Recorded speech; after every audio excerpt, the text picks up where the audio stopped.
Dragi prijatelji, pozdravljam vas.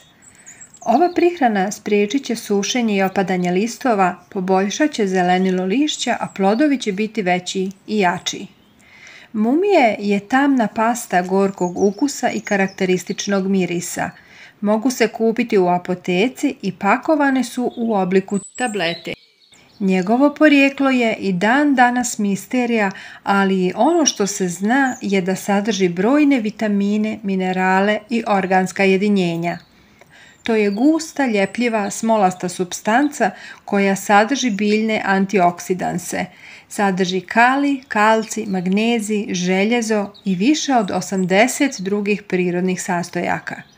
Doprinjeće dobrom rastu i razvoju povrća, povećat će imunitet biljaka, poboljšat korijenov sistem te biljkama dati dosta bioloških prirodnih supstanci.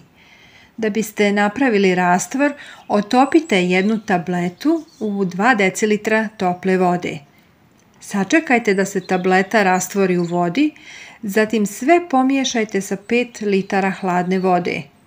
Krastavce, kupus, paradajz i ostalo povrće možete prskati ovom smjesom po listu ili sipati oko korijena biljke po pola litre tekućine. Nakon 15 dana prihranu možete ponoviti. Prijatelji, podijelite ovaj koristan sadržaj i sa vašim prijateljima na društvenim mrežama. Biće mi drago da mi ostavite u komentaru vaše iskustvo. Hvala vam!